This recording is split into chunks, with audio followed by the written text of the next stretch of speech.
కొన్ని సంవత్సరాల నుంచి ప్రభువుని స్తుతించగలుగుతున్నాం. మనం ఎక్కడెక్కడో ఉన్నప్పటికీ, మన శరీరాలు ఎక్కడెక్కడ ఉన్నప్పటికీ, ఆత్మను బట్టి ఏక హృదయము, ఏక మనస్సు కలిగి ఈ విధంగా ఆన్‌లైన్‌లో ఏకాత్మతో ఆయన్ని స్తుతించడానికి ఈ గొప్ప తరుణాన్ని మనకు అనుగ్రహించినటువంటి దేవాదేవుని స్తుతిస్తున్నాను. అవును ప్రియులారా, మరి మనం ఎక్కడొక్కడో శారీరకంగా వేరువేరుగా ఉన్నప్పటికీ, మనం ఒకే ఆత్మను కలిగిన వారంగా ప్రతి దినము కూడా ఆయన్ని స్తుతించే గొప్ప భాగ్యం మనకు దేవుడిచ్చారు. ఈ విధంగా మన యొక్క సహవాసాన్ని దేవుడు నడిపిస్తున్నారు. ఈ యొక్క సంవత్సరంతో మరి మరొక 2 రోజుల్లో ఈ 2025వ సంవత్సరం ముగిసి 2026 నూతన సంవత్సరానికి ప్రవేశిస్తున్నాం. మరి ఈ సమయంలో మరి కాలాన్ని మనకిచ్చినటువంటి దేవుడు ఎవరు? కాలాన్ని ఎవరు కలిగించారు? మరి కాలాన్ని సృష్టించడానికి కారణం ఏంటి? ఏమండి? ఆయన ఎందుకు కాలాన్ని మనకిచ్చారు?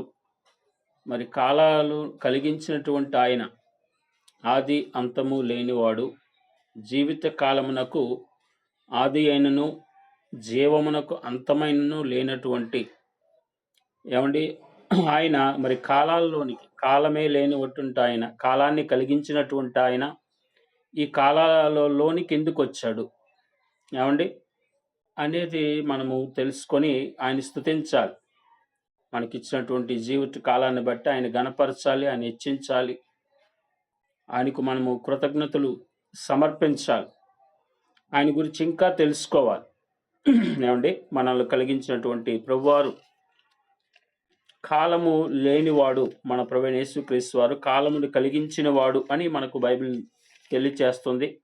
ఒకసారి హెబ్రీయులకు రాసినటువంటి పత్రిక మనం చూసినట్లయితే, హెబ్రీ పత్రిక 1వ అధ్యాయములో మనం గమనిస్తే ఇక్కడ యేసు ప్రభువారికి కాలము లేదు అని మనకు అర్థమవుతుంది. ఏమండి కాలాన్ని కలిగించిన వాడుగా, అసలు ఆయనకంటూ జీవిత కాలము లేనివాడుగా ఉన్నటువంటి ఆయన అని హెబ్రీ పత్రిక 1వ అధ్యాయం 10వ వచనం నుంచి కూడా చూసినట్లయితే, ప్రభువా నీవు ఆదియందు భూమికి పునాది వేసితివి, ఆకాశములు కూడా నీ చేతి పనులే. ఇక్కడ యేసు ప్రభువారు గూర్చి తండ్రి అయిన దేవుడు మాట్లాడుతున్న మాట ఇది. ఏమండి భక్తుడి ద్వారా చెబుతున్న మాట. సో అక్కడ యేసు ప్రభువారు ఎవరు అంటే ఆదియందు భూమికి పునాది వేసిన సృష్టికర్త. సో ఆకాశములు కూడా ఆయన చేతి పనులే. ఏమండి అసలు కాలం అంటే ఏంటి? కాలం అంటే ఒక పని ప్రారంభము, ముగింపు మధ్య వ్యవధిని కాలం అంటారు. సో కాలానికి ముందే దేవుడు ఉన్నాడు. కాలానికంటే ముందే యేసు ప్రభువారు ఉన్నారు. ఆయనే ఆ యొక్క కాలాన్ని కలిగించిన, ఒక పనిని ప్రారంభించి ముగించగలిగిన వాడు. ఆయనకి అంతము లేదు, ఆయనకి ఆది లేదు. యేసు ప్రభువారికి ఏమండి త్రియేక దేవునికి, బైబిల్లో ఉన్న త్రియేక దేవునికి ఆది అంతము లేదు అని మనం తెలుసుకోవాలి. అదే అవి నశించును గాని నీవు నిలిచియుందువు, అవన్నీ వస్త్రం వలె పాతగిల్లును, ఉత్తరీయం వలె వాటిని మడిచివేతువు, అవి వస్త్రం వలె మార్చబడును గాని నీవు ఏకరీతిగా ఉన్నావు, నీ సంవత్సరములు తరగవు. సో ఆయన ఏకరీతిగా ఉన్నవాడు, సంవత్సరములు తరగవు. అదే హెబ్రీ పత్రిక 7వ అధ్యాయము 3వ వచనాన్ని చూసినట్లయితే అక్కడ రాయబడింది, అతడు తల్లి లేనివాడు, తండ్రి లేనివాడు, వంశావళి లేనివాడు, జీవిత కాలమునకు ఆది అయినను జీవమునకు అంతమైనను లేనివాడయుండి దేవుని కుమారుని పోలియున్నాడు. ఇక్కడ ఎవరి గురించి రాయబడింది? మెల్కీషెదెకు. ఈ మెల్కీషెదెకు ఎవరు? ఏమండి ఈ మెల్కీషెదెకును ఎవరు కలిశారు? ఏమండి అబ్రహాము ఈయన్ని కలిశారు. అబ్రహాముని దీవించిన వాడు ఈయన. ఏమండి అబ్రహాము ఎవరు? విశ్వాసులకు తండ్రి. సో మరి అబ్రహామును దీవించినటువంటి ఈ మెల్కీషెదెకు ఎవరంటే ఆయన యాజకుడు, ఆయన రాజు అని రాయబడింది. సో ఎవరి యాజకుడు, రాజు ఈ రెండు ఉండగలిగినటువంటి యాజకుడిగా, రాజుగా ఉన్నది ఎవరు అని మనం ఆలోచన చేస్తే ప్రభువైన యేసుక్రీస్తు వారే. ఆయన యాజకుడు, ఆయన రాజు, ఆయన ప్రధాన యాజకుడు, ఆయన సమాధానపు రాజు అని కూడా మనకు బైబిల్‌లో రాయబడింది. సో, ఆ మెల్కీషెదెకు యేసుక్రీస్తు వారే అని, ఆ యేసుక్రీస్తు వారు తల్లి లేనివాడు, తండ్రి లేనివాడు, వంశావళి లేనివాడు. అంటే ఈ భూమి మీదకు రాకముందు, అంటే కాలము లేనివాడు, జీవిత కాలము లేనివాడు, జీవిత కాలంలోనికొచ్చాడు. కాలాన్ని కలిగించినవాడు కాలంలోనికొచ్చాడు. మనుషులను సృష్టించినవాడు, సర్వ సృష్టిని సృష్టించినవాడు సృష్టిలోనికొచ్చాడు. చూడండి, అది ఎంత గొప్ప తగ్గింపు, ఎంత గొప్ప ఏమండి ఆయన చేసినటువంటి ఆయన తగ్గింపుని బట్టి ఆయన ఎందుకు రావాల్సి వచ్చింది? సృష్టిని కలిగించిన వాడు, సృష్టికర్త అయిన వాడు సృష్టిలోనికి రావటం అనేది గొప్ప విషయం కదా. ఏమండి, సృష్టికర్త సృష్టితో సృష్టితో కలిసిపోవడం, సృష్టితో సమానంగా ఉండడం ఎంత గొప్ప తగ్గింపు, అది ఎంత గొప్ప సంగతి అనేది మనం తెలుసుకోవాలి. సో కానీ ఆయనకు ఆది అంతము లేనివాడని ఆయన గురించి ఎరగాలి. కానీ ఈరోజు చాలామంది ఏమనుకుంటారు, ఆయన కేవలం సృష్టింపబడిన వాడు మాత్రమే, మానవుల చేత సృష్టింపబడినవాడు, లేదంటే ఒక మనిషి ఏమంటే ఇంకెవరి చేతో సృష్టింపబడిన వాడు అని ఆలోచన చేసేవారు ఉన్నారు. కానీ యేసుప్రభువారు ఎవరు? జీవిత కాలమునకు ఆది అయినను జీవమునకు అంతమైనను లేనివాడు అని రాయబడింది. ఇది హెబ్రీ పత్రిక 13వ అధ్యాయము. హెబ్రీ పత్రిక 13వ అధ్యాయంలోనే చివరి 8వ వచనం చూద్దాం. హెబ్రీ పత్రిక 13:8లో యేసుక్రీస్తు నిన్న నేడు ఒక్కటే రీతిగా ఉన్నాడు, అవును యుగయుగములు ఒక్కటే రీతిగా ఉండును అని. ఎప్పుడు ఒక్కటే రీతిగా ఉన్నాడు. ఏమంటే మనకంటే ఆది అంతము ఉంది, మనకు పుట్టుక ఉంది, మరణము ఉంది. మనం తల్లి గర్భంలో 9 నెలలు ఉన్నాం. ఆ 9 నెలలకు ముందు మనం లేము, ఏ మానవుడు లేడు. ఏమండి, అలాంటి మరి ఆయన కాలమును కలిగించినటువంటి ఆయన మరి ఈ కాలంని ఎలా కలిగించాడు?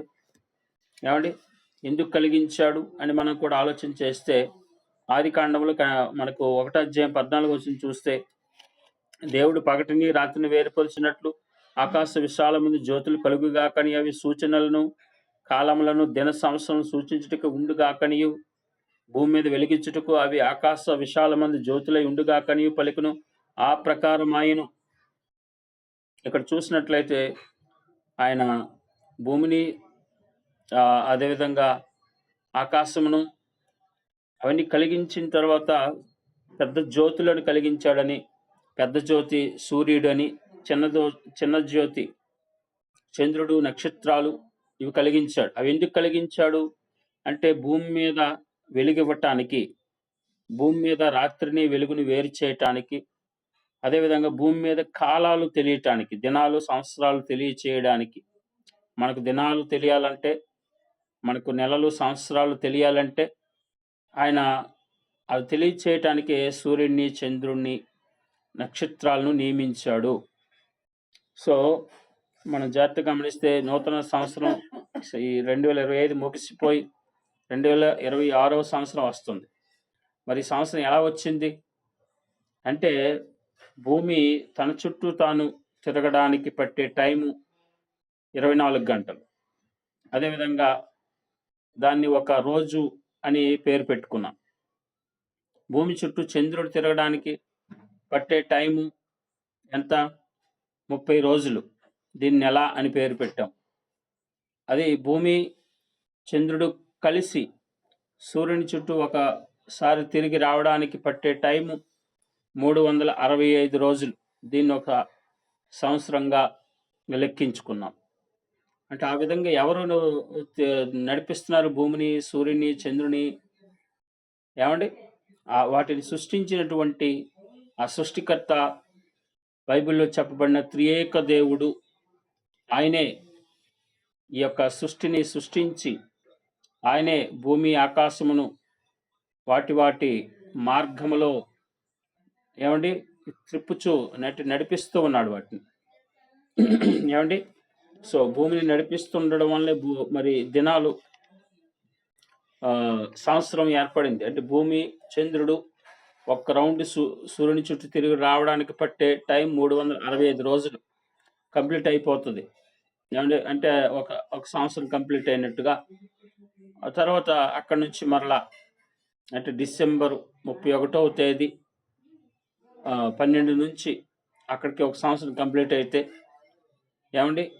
మరి నైట్ 12 నుంచి మరలా మరొక సంవత్సరం ప్రారంభించబడినట్టుగా మనం తెలుసుకుంటున్నాం. ఆ విధంగా సంవత్సరాలను రప్పిస్తున్నది ఎవరు? సంవత్సరాలు కలిగించింది ఎవరు? అంటే సృష్టికర్త అయినటువంటి త్రియేక దేవుడు, బైబిల్లో చెప్పబడినటువంటి మన ప్రభు అని మనం తెలుసుకోవాలి.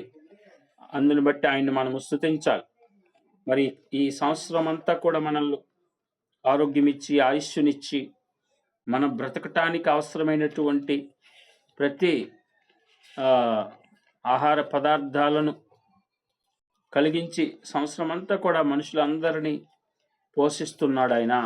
కీర్తన గ్రంథం 65వ అధ్యాయం మనం చూసినట్లయితే, కీర్తన గ్రంథం 65వ అధ్యాయము మనం చూసినట్లయితే, కీర్తన గ్రంథం 65వ అధ్యాయములో రాయబడినటువంటి మాటలు 9వ వచనము నుంచి, నీవు భూమిని దర్శించి దాన్ని తడుపుచున్నావు, దానికి మహదైశ్వర్యం కలగజేయుచున్నావు. చూడండి, భూమిని దర్శిస్తున్నాడు, భూమి మీద వర్షం కురిపిస్తున్నాడు, ఆ భూమి పంట పండేటట్టుగా ఏమండి ఆ యొక్క అభివృద్ధిని భూమి పండేటట్టుగా పంట అంటే మనం ఏదో గింజ వేసినంత మాత్రం పంట రాదు కదా, దాని వృద్ధి కలుగు చేసేవాడు దేవుడే. సో దానికి మహదైశ్వర్యం కలుగజేస్తున్నాడు. దేవుని నది నీళ్లతో నిండి ఉన్నది. నీవు భూమిని అట్లు సిద్ధపరిచిన తర్వాత వారికి ధాన్యము దయచేయుచున్నావు. ధాన్యము దయచేయుచున్నవాడు. మనం ఈరోజు రైస్ తింటున్నామంటే రైస్ ఎక్కడి నుంచి వచ్చింది? ఆయన వర్షమును కురిపించడాన్ని బట్టి. మనం వేసిన ఒక్క విత్తనం అనేక విత్తనాలుగా ఆయన వృద్ధి కలుగు చేయటమును బట్టి మనకు ఇంత గొప్ప ఆహారం వస్తుంది. ఆయన సహాయం లేకపోతే, ఆయన ఆ వర్షాన్ని కురిపించకపోతే, ఏమండి, ఆయన మనం వేసిన ఒక్క గింజ అనేక గింజలుగా ఆయన వృద్ధి కలుగు చేయకపోతే మనము బ్రతకగలమా? సో అలాగా ధాన్యమును దయచేయుచున్నవాడు, దాని దుక్కులను విస్తారమైన నీళ్లతో తడిపి దాని గనిమలను చదును చేయుచున్నావు. వాన జల్లు చేత దాన్ని పదును చేయుచున్నావు. అది మొలకెత్తగా నీవు దాన్ని ఆశీర్వదించున్నావు. సంవత్సరమును దయా కిరీటము నీవు ధరింపచేసి ఉన్నావు. అంటే సంవత్సరం అంతా కూడా తన దయ ఉంచుతున్నాడు. ఆయన దయ ఉంచడం బట్టే మనము క్షేమంగా సంవత్సరం అంతా హ్యాపీగా బ్రతకగలిగాం. ఎన్నో ప్రమాదాల నుంచి, ఎన్నో రోగాల నుంచి మనలో తన దయతో కాపాడి, ఏమండి, మనకు అవసరమైనటువంటి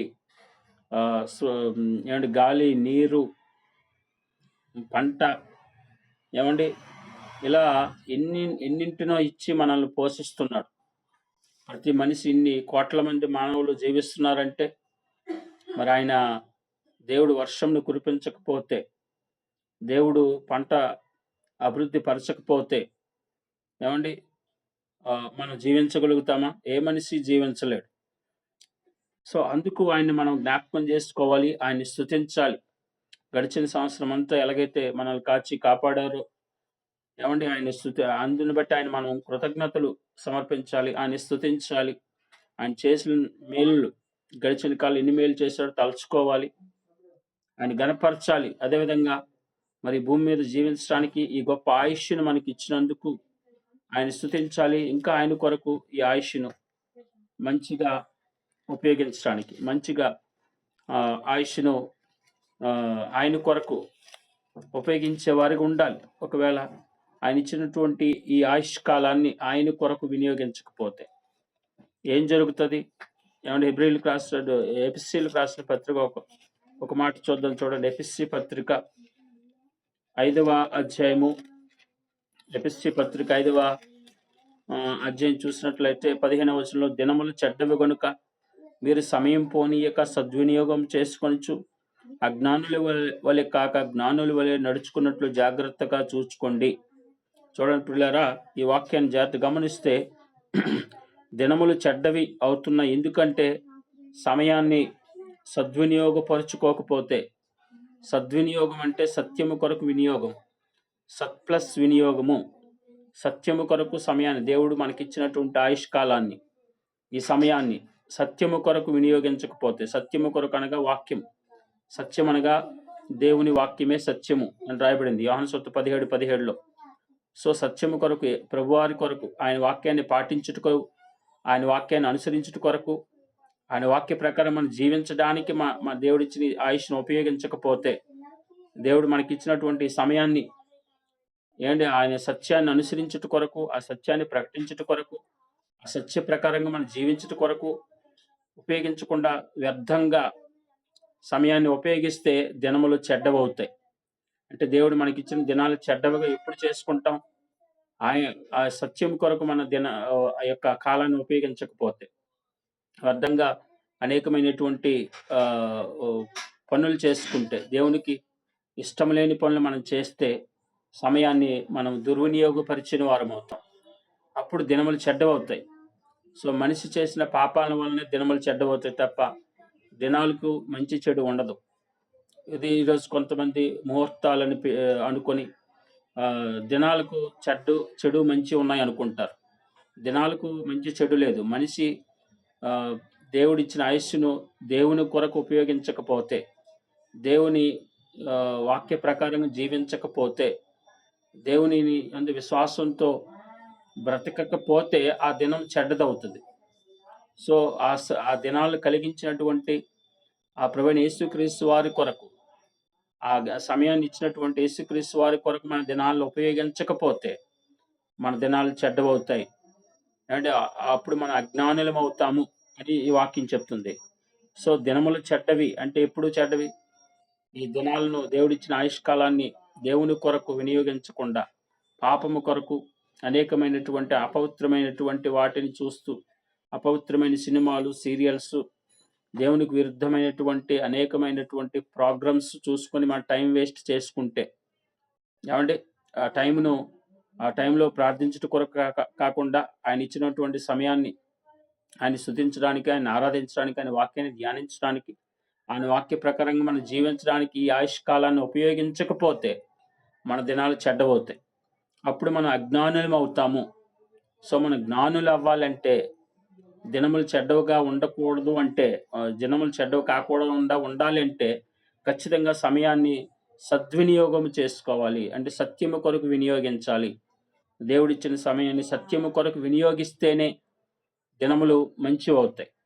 సత్యము కొరకు ఈ యొక్క దినాలను ఉపయోగించకపోతే అప్పుడేమో జరుగుతుంది? దినములు చెడ్డవవుతాయి, మనం అజ్ఞానులం అవుతాం, జ్ఞానులం కాలేమన్నమాట.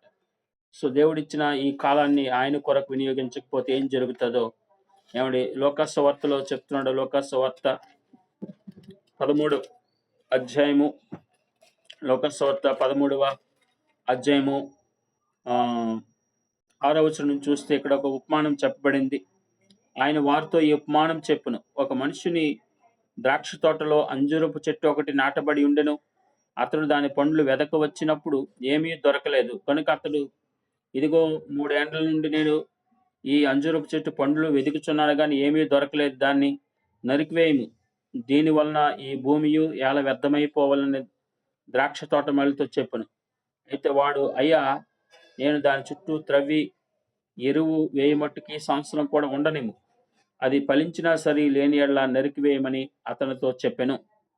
సో సమయాన్ని కానీ మనం సరిగ్గా దేవుడిచ్చినటువంటి ఈ మంచి ఆయుష్ను, ఆరోగ్యాన్ని మనము ఆయన కొరకు వినియోగించకపోతే, ఈ చెట్టు గురించి ఎందుకు చెప్తున్నాడు? చెట్టు మనకు సాదృశ్యంగా ఉంది. చెట్టు ఏం చేస్తుంది? యజమాని కొరకు మంచి ఫలాలు ఫలించట్లే. మనమైనా సరే మనం వేసుకున్న చెట్టు మనం ఫలాలు రాలేదనుకుని ఏం చేస్తాం? చూస్తాం నరికేసి అగ్నిలో కాల్చేస్తాం. సో దేవుడు మనకి ఎందుకు ఆరోగ్యం ఇచ్చాడు అంటే ఆయన కొరకు వినియోగించడానికి, సద్వినియోగం, సత్యం కొరకు వినియోగించడానికి, వాక్యాన్ని అనుసరించి జీవించడానికి ఇచ్చాడు.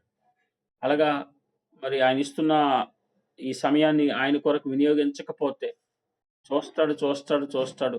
తర్వాత ఏం చేస్తాడు? అనేది మరి నిత్య నరకానికి వెళ్ళవలసొస్తది. ఎవరైతే సమయాన్ని సద్వినియోగపరుచుకుంటారో వారికి మరి కాలము లేనటువంటి జీవితాన్ని, అంటే ఎప్పటికీ అంతము లేని జీవితాన్ని, నిత్య జీవితాన్ని ఇస్తాడు. అంటే నిత్యముండే జీవితం వస్తది. అంటే ఈ కొద్ది కాలాన్ని, ఈ కొంత సమయాన్ని ఆయన కొరకు ఉపయోగిస్తే, ఈ లోకంలో ఆయన కొరకు వినియోగిస్తే మనకు కాలము లేని నిత్య జీవానికి మనల్ని వారసులుగా చేస్తాడు.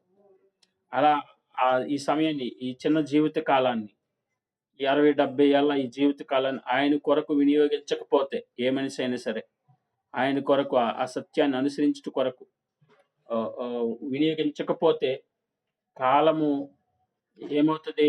మనము ఎప్పటికీ నాశనమయ్యేటటువంటి అంతం లేని మరొక కాలంలోకి, మరొక లోకంలోనికి వెళ్ళవలసొస్తది. అదే నరకం అనే లోకం. అంటే ఇప్పుడు మన చేతిలో చిన్న జీవిత కాలం ఇచ్చాడు.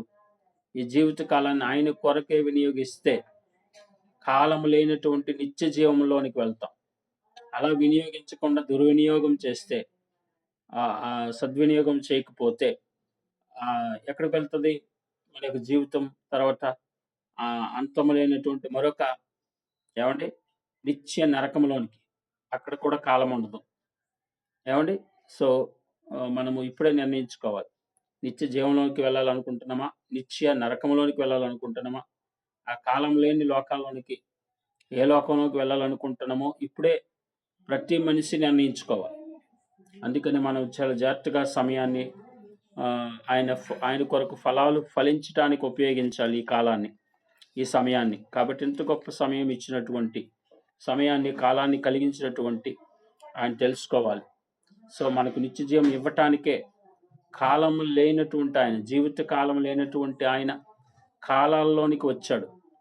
33.5 సంవత్సరాలు ఒక చిన్న జీవిత కాలం ఈ లోకంలో జీవించి, కాలం లేని ఆయనతో ఉండేటటువంటి ఆ గొప్ప నిత్య జీవానికి మనం తీసుకొని వెళ్ళడానికి ఈ లోకంలో ఆయన మన కొరకు, మన పాపాల నుంచి మనం విడుదల కలిగించి, ఆ నిత్య నాశనంలోంచి విడుదల కలిగించడానికి, ఆ నిత్య నరకంలోంచి మనం విడుదల కలిగించడానికి మన కొరకు ఆయన రక్తం కార్చి, ప్రాణం పెట్టి, మనకు ఒక మాదిరిగా ఎలా బ్రతకాలో, ఈ చిన్న జీవిత కాలాన్ని ఎలాగా దేవుని కొరకు ఉపయోగించాలో ఒక మాదిరిని చూపించి వెళ్ళాడాయన. ఆ విధంగా ఆ యొక్క మార్గంలోనే ఆయన ఏ మార్గంలో అయితే ఈ లోకంలో బ్రతికాడో, ఏ విధంగా అయితే బ్రతికాడో ఆ విధంగానే ఆయన బ్రతికినట్టుగానే ప్రతి మనిషి కూడా యేసు ప్రభువారి వలె, ఆయన వలె బ్రతికితేనే కాలము లేని ఆయనతో ఉండేటటువంటి నిత్య జీవానికి వెళ్తాం. ఆయనలా బ్రతకకపోతే ఏమండి? ఎప్పటికీ వేరొక కాలం ఆయనకు దూరంగా ఏమండి? నిత్య నరకమనే ఆ యొక్క లోకానికి వెళ్ళవలసొస్తది. అందుకని మనం ఆయన్నే మాదిరిగా పెట్టుకోవాలి. ఆయన ఏ విధంగా అయితే ఈ భూమి మీద కాలం లేనివాడు, ఏమండి? ఈ లోకంలో కొంతకాలం జీవించి, బ్రతికి, ఏమండి? మనకు మాదిరి ఉంచి వెళ్ళాడో, మనం కూడా అలాగే జీవించినట్లయితే ఆయనతో పాటు ఆ శాశ్వతమైన లోకానికి చేరుకుంటామనే సత్యాన్ని మనం తెలుసుకోవాలి. ఏమండి? సో, మన కాలాన్ని చాలా సద్వినియోగపరుచుకోవటం ఎలాగో, మన ప్రభువారి జీవితం మనకు ఆదర్శం. మన ప్రభువారు ఏ విధంగా ఈ లోకంలో ఈ చిన్న జీవిత కాలాన్ని తండ్రి పనిలో ఉపయోగించుకున్నారో, ఏమండి? మనం కూడా అలాగా ఆయనని మాదిరిగా చేసుకొని జీవించాలి. ఆయనే మనకు మాదిరి అనే విషయం మనము తెలుసుకోవాలి. మంచి ఫలాలు ఫలించాలి.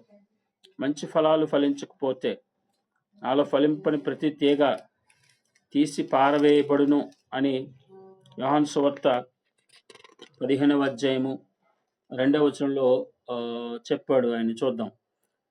యోహాను సువార్త 15:2లో నాలో ఫలింపని ప్రతి తీగను ఆయన తీసి పారవేయును, ఫలించు ప్రతి తీగె మరి ఎక్కువగా ఫలింపవలనని దానిలోని పనికిరాని తీగలను తీసివేయును.